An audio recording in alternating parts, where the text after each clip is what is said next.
إن الحمد لله نحمده ونستعينه ونستغفره ونؤمن به ونتوكل عليه ونعوذ بالله من شرور أنفسنا ومن سيئات أعمالنا من يهده الله فلا مضل له ومن يضلله فلا هادي له فلن تجد له وليا مرشدا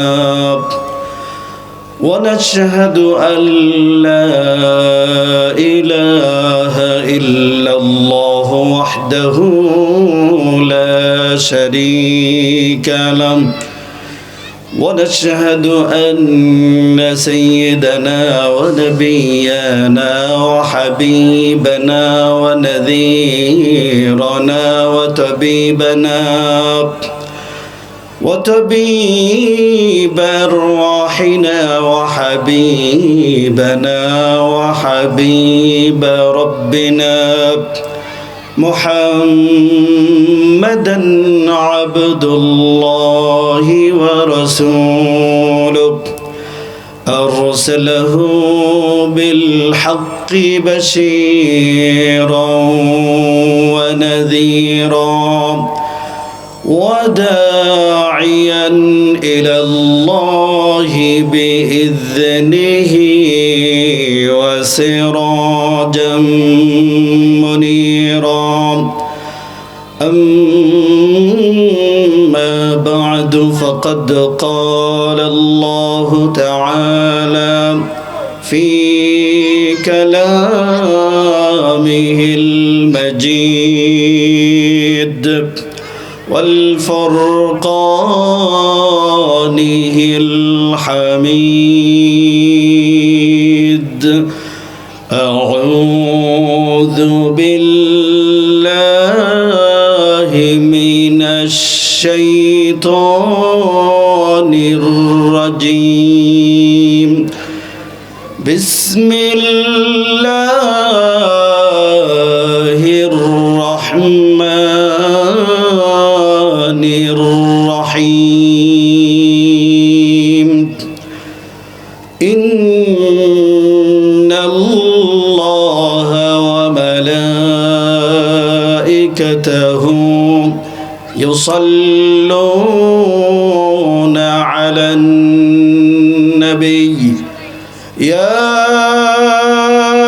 أيها الذين آمنوا صلوا عليه وسلموا تسليما اللهم صل على محمد وعلى آل محمد كما صليت على إبراهيم وعلى آل إبراهيم إنك حميد مجيد اللهم بارك على محمد وعلى آل محمد كما باركت على إبراهيم وعلى آل إبراهيم إنك حميد مجيد رب کے تمہار دن کی تمہار رسول تمہار کے ফেরেশতায় আসিয়া যখন জিজ্ঞাসা করিবে রবকে তোমার দিন কি তোমার রসুল তোমার কে ফেরেশতায় আসিয়া যখন জিজ্ঞাসা করিবে প্রস্তুতি নাও সেই জবাবের লাগি। কোরআন পড়ো, হাদিস পড়ো, জীবন গড়ো ইসলামের পর থাকি। যেথায় তোমার রাসূল বিনে, যেথায় তোমার রাসূল বিনে বন্ধু না মিলিবে। রবকে তোমার, দিন কি তোমার, রাসূল তোমার কে। ফেরেশতা আসিয়া যখন জিজ্ঞাসা করিবে, সুবহানাল্লাহ আলহামদুলিল্লাহ লা ইলাহা ইল্লাল্লাহ, সুবহানাল্লাহ আলহামদুলিল্লাহ লা ইলাহা ইল্লাল্লাহ, সুবহানাল্লাহ আলহামদুলিল্লাহ লা ইলাহা ইল্লাল্লাহ, লা ইলাহা ইল্লাল্লাহ মুহাম্মাদুর রাসূলুল্লাহ সাল্লাল্লাহু আলাইহি ওয়াসাল্লাম। বাংলাদেশের গাজীপুর জেলার অন্তর্গত আবু বকর সিদ্দিক রাদিয়াল্লাহু তাআলা আনহু দাখিল ও হাফিজিয়া মাদ্রাসা ও এলাকাবাসীর উদ্যোগে আয়োজিত 10তম ঐতিহাসিক বার্ষিক তাফসীরুল কোরআন মাহফিল 2026। আজকের মাহফিলের সম্মানিত সুযোগ্য শ্রদ্ধাভাজন সভাপতি জনাব মোহাম্মদ নজরুল ইসলাম খান সাহেব, আজকের মাহফিলে ইতিমধ্যেই আমাদের মাঝে এসে উপস্থিত হয়েছেন, তাশরিফ এনেছেন। আজকের মাহফিলের মধ্যমণি, প্রধান আকর্ষণ, যার আলোচনা শোনার জন্য আপনারা অধীর আগ্রহে অপেক্ষায় অপেক্ষমান, শাইখ ডক্টর আব্দুল বাসির বিন নওশাদ, পিএইচডি, দাওয়া ও উসুলউদ্দিন, অনুষদ মদিনা ইসলামী বিশ্ববিদ্যালয়, সৌদি আরব, প্রতিষ্ঠাতা চেয়ারম্যান আল ইহসান ইন্টারন্যাশনাল ইনস্টিটিউট, ঢাকা। আজকের মাহফিলে আলোচনা পেশ করেছেন বিশিষ্ট ইসলামী চিন্তাবিদ, মুফাসসিরে কোরআন আলহাজ মুফতি আবুল কালাম আজাদি। আলোচনা পেশ করেছেন আলহাজ মাওলানা সিরাজুল হক। এছাড়াও আলোচনা পেশ করেছেন হাফিজ মোহাম্মদ সিদ্দিকুর রহমান, হাফিজ মাওলানা ওবায়দুল্লাহ মিয়াজি। আমরা তাদেরকে মিথ্যাবাদী বলেছিলাম, মিথ্যা প্রতিপন্ন করেছিলাম এবং বলেছিলাম আল্লাহ তাআলা কোনো কিছু অবতীর্ণ করে নাই, নাজিল করে নাই। এই সবগুলি হচ্ছে তাদের ইচ্ছাকৃত বানোয়াট কথা। জোরে বলুন নাউজুবিল্লাহ। আমার প্রিয় সুদীপ, এই জন্য ওই জাহান্নাম থেকে যদি বাঁচতে চান, সাবধান হয়ে যান, সতর্ক হয়ে যান। রব্বুল আলামিন জাহান্নামীদের আফসোসের কথাগুলি বলেন, সেই দিন তারা আফসোস করবে আর বলবে, وقالوا لو كنا نسمع أو نعقل ما كنا في أصحاب السعير।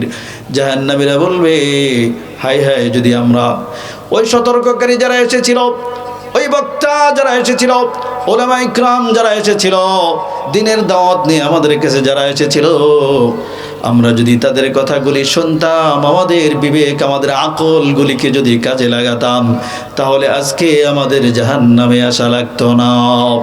এই জন্য ভাইয়ের আমার, আপনারা শিক্ষিত মানুষ, সচেতন মানুষ, সাবধান হয়ে যান, সতর্ক হয়ে যান। যদি দ্বীনের পথে না আসেন, কোরআন যদি আপনারা না গ্রহণ করেন, রাসূলের বাণী যদি আপনারা না শোনেন, না গ্রহণ করেন, তাহলে জাহান্নাম থেকে কিন্তু কেউ আপনাদেরকে বাঁচাতে পারবে না। কথা বলেন ঠিক কিনা? এজন্য আমরা দোয়া করি আল্লাহ তাআলা যেন অত্র এলাকার সব মানুষকে ইসলামের জন্য, দ্বীনের জন্য আল্লাহ তাআলা যেন কবুল করে। সকলে বলুন আমিন। সম্মানিত হাজরিন, এখানে হাদিস আপনাদেরকে শোনায়। আমার সাবজেক্ট, আমার বিষয় কি ছিল মনে আছে? বান্দার হক। জোরে বলেন, কার হক? বান্দার হক। عن أبي هريرة رضي الله تعالى عنه أن رسول الله صلى الله عليه وسلم قال تدرون ما المفلس হযরত আবু হুরায়রা রাদিয়াল্লাহু তাআলা আনহু থেকে বর্ণিত, প্রখ্যাত সাহাবী, সবচেয়ে বেশি হাদিস বর্ণনা যিনি করেছেন তিনি হচ্ছেন হযরতে আবু হুরায়রা রাদিয়াল্লাহু তাআলা আনহু। তিনি বলছেন যে রাসূলুল্লাহ সাল্লাল্লাহু আলাইহি ওয়াসাল্লাম বলেছেন, নাতাদরুনা মাল মুফলিস, তোমরা কি জানো সবচেয়ে নিঃস্ব অসহায় কে? কি বললেন?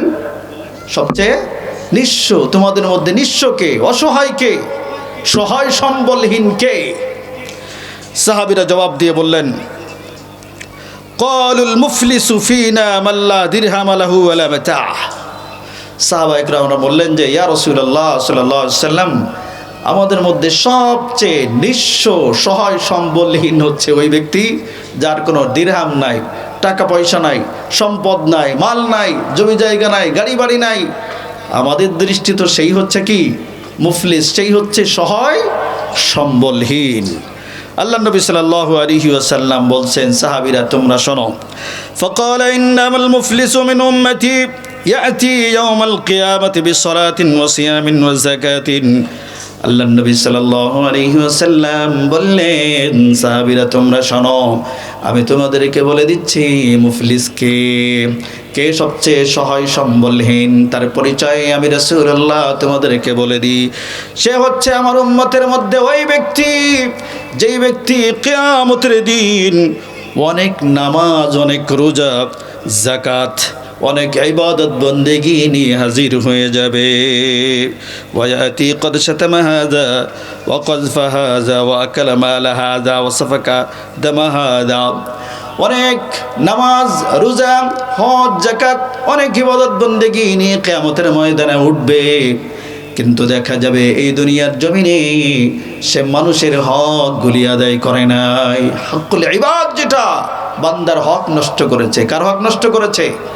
সে হয়তো কারোর সম্পদ আত্মসাৎ করেছে, সে হয়তো কারোর রক্ত ঝরিয়েছে, সে হয়তো কাউকে বকা দিয়েছে, গালি দিয়েছে, সে হয়তো কারোর পরনিন্দা করেছে। এইরকম মানুষ সমাজের মধ্যে আমরা আছি না নাই? আছি না? নবী সাল্লাল্লাহু আলাইহি ওয়াসাল্লাম বলছেন, অনেক নামাজ, রোজা, হজ, যাকাত করার পরেও যেহেতু দুনিয়ার জমিনে সে নিজেকে ঠিক রাখে নাই, বান্দার হক আদায় করে নাই, বান্দার হকগুলি নষ্ট করেছে, এই নামাজ, রোজা, হজ, যাকাত থাকার পরেও ওই ব্যক্তি কঠিন কিয়ামতের ময়দানে নিঃস্ব অসহায় হয়ে যাবে। কেমন করে নিঃস্ব অসহায় হয়ে যাবে? এমনভাবে নিঃস্ব অসহায় হয়ে যাবে, ওই ব্যক্তি কারোর জমি আত্মসাৎ করেছিল, ফাঁকি দিয়ে নিয়েছিল, কাউকে টাকা কারোর কাছ থেকে নিয়েছিল। সম্মানিত হাজরিন, কঠিন কিয়ামতের ময়দানে যখন বিচার শুরু হয়ে যাবে, ওই বিচারের মধ্যে যারা এই দুনিয়ার জমিনে যত পাওনাদার আছে, যাদের হকগুলি সে নষ্ট করেছে, সমস্ত লোকগুলি আল্লাহ তাআলার দরবারে মামলা দায়ের করবে। আল্লাহ রাব্বুল আলামিন বলবেন, ও হাজী সাহেব, ও মুফতি নামাজি, তুমি একটু দাঁড়াও, তোমার বিরুদ্ধে আজকে অনেক অভিযোগ রয়েছে, কমপ্লেন রয়েছে।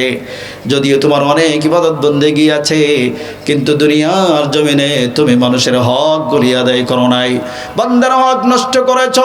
তুমি অমুকের 5% জমি ফাঁকি দিয়ে নিয়েছ, তুমি অমুকের 10,000 টাকা নিয়েছ, অমুকের গরু নিয়েছ, অমুকের এটা নিয়েছ, সেটা নিয়েছ, এই সবগুলি আজকে তোমাকে আদায় করতে হবে।